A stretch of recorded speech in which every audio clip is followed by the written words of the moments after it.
Sometimes my brain goes off on tangents about all things watches. There have been a couple of things that have bugged me. These are thoughts about titanium. This is about misaligned screws. This is about all sorts of stuff.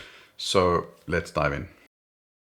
Here's my problem with titanium. It's not that I think titanium doesn't have properties that can make a tool watch better. I have, on occasion, taken issue with our obsession with grade 5 over grade 2, but that's not my focus here. Titanium has cool anti-corrosive properties. Weight and lightness can be preferable in a watch. Solidity, anti-allergenic properties, these are all factors to titanium that can make it an appealing choice. But my issue with titanium is that the brands have succeeded in putting a fast one on us. When I say gold watches, you should intuitively think a luxury material that, relative to its objective weight, disproportionately allows the manufacturer to increase the retail price. It's a luxury material, so they get to charge a luxury price. Gold, platinum, carbon, ceramics, they all fall in that category. Titanium, though, still gets perceived as a functional improvement on the watch, but it's not priced that way. It's priced as a luxury material and nobody realized it. Every now and again, brands will try with silver or bronze to get people to pay for a semi-luxury material so they can pump their margins. But bronze and silver have never stuck because they patina over time, which very few people really enjoy. With titanium, manufacturers have completely succeeded in getting people to pay a luxury premium that ups their margins while still maintaining the general illusion that the benefits generally are useful from a functionality perspective. And generally speaking, they're not. Titanium is more expensive than steel, significantly more. But in the grander scheme of things, it's a profit generator more than something that provides improved functional characteristics. And yes, for the same weight of material, titanium costs 20 times that of steel.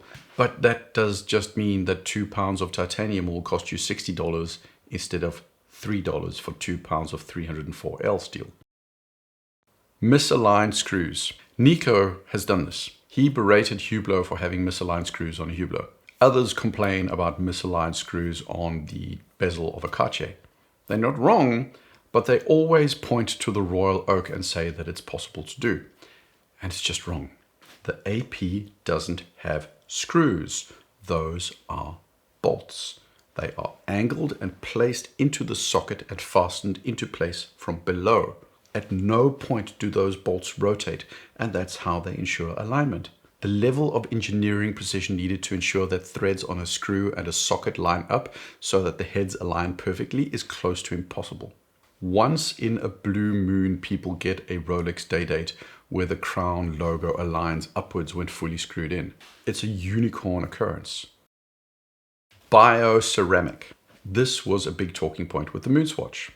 What was bioceramic? Wasn't it just plastic or some mix of plastic and other elements?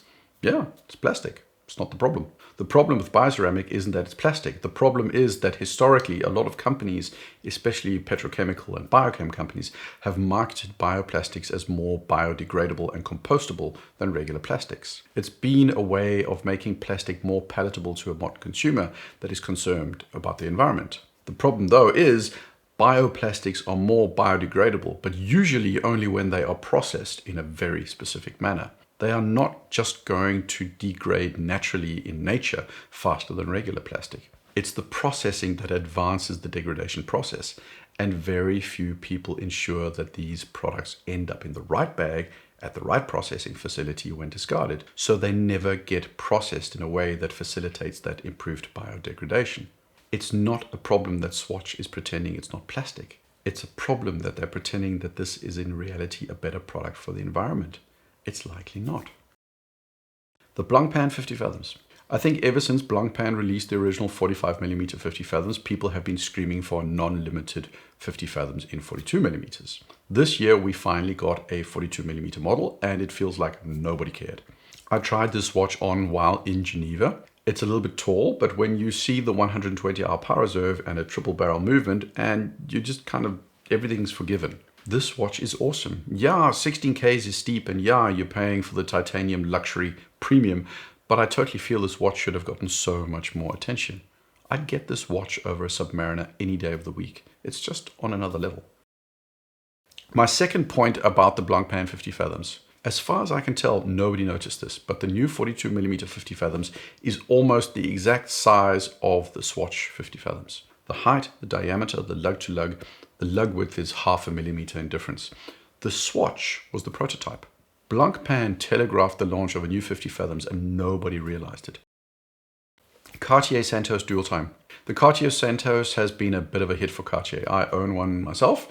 Whenever somebody posts about it, it regularly gets views. It's a cool watch, and this year they released a dual time version, which is not great. First of all, the dual time implementation is messy and not particularly useful, but that's besides the point. The thing that bugs me is that Cartier threw in a Sellita movement. Piaget apparently didn't have a decent movement on offer, so like Cartier always does, they threw in whatever fit their design constraints, and that's a Sellita SW330 for $9,150. That's more than a Hublot Classic Fusion with a Sellita SW200 in it, and nobody commented on it at all, at least not that I noticed. By the way, check out the video in the link above where I talk about how Cartier just doesn't market themselves on movements at all.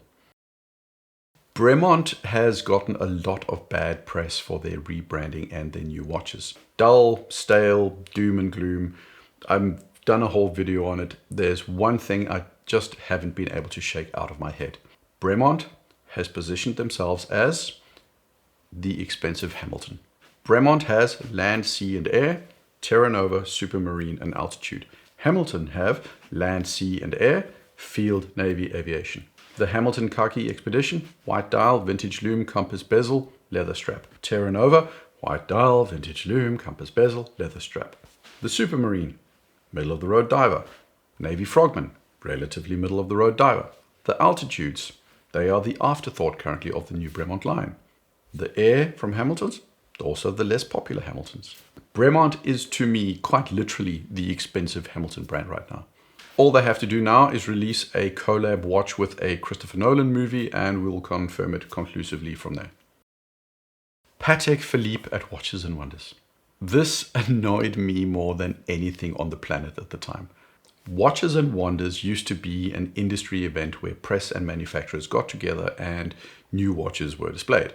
Last year, Watches and Wonders was opened to the public. The goal was to make the watch world more inviting, more accessible, and just generally open up the world of watches to a broader audience. And what happened? IWC had a VIP lounge during the open days, and Patek, you could not get into their display unless you had an appointment. So fine, you have to build up a history of purchases before you get access to the high-end Patek watches.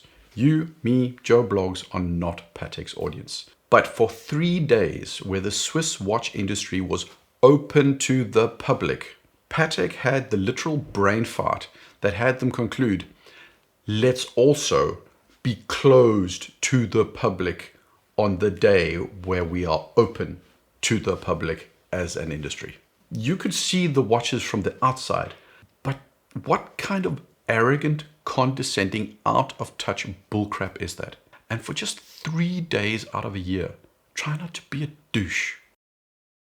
John Mayer and Ed Sheeran. It's been a while since they did that Hodinkee video, and they came across as really nice guys, but there was one part of the video that bothered me. When they were talking about Ed's Hublot, they both agreed that the hate for Hublot was unwarranted, that people should get over their issues with the brand, and you should just wear what you like. They felt you should be above what other people feel about your watch. That's what they communicated. But the statement bothered me for 2 reasons. They are objectively out of touch. I like some Hublots, but I know enough that $8,000 for a watch with a Sellita movement inside is excessive. When you're John Mayer, it doesn't matter. To them, this might as well have been a Swatch moon swatch, but to most of us, it isn't. That cheap movement makes and breaks the value proposition for us, and John and Ed did not get it. Second reason it bothered me, cognitive dissonance. John and Ed both agreed that they were above what other people thought about watches. And yet, they were both embarrassed about wearing the Patek Nautilus Tiffany dial and didn't want to wear it in public. Yes, boys, you are so above what other people think, but you can't bring yourself to wear that hyper-limited Tiffany Nautilus. My last thought is about Swiss chocolate. Stick with me. This isn't new, but we all know that Swiss made is an incredibly flexible term. 50% of the watch needs to be manufactured in Switzerland and assembly has to happen in Switzerland. Blah, blah, blah. Never talk about China, Indonesia, or Malaysia. It's incredibly good branding. But there I was in Switzerland at Watches and Wonders. I was eating a delicious Ovomaltine chocolate bar with Swiss chocolate, and I found myself thinking, where on the shores of Lake Geneva are these Swiss cocoa plants anyway? Those were my thoughts. Hope you enjoyed my little rant and my digressions. Let me know what you think in the comments. Don't take it all too seriously. Today I was exaggerating a bit for effect. Like, subscribe. Cheers.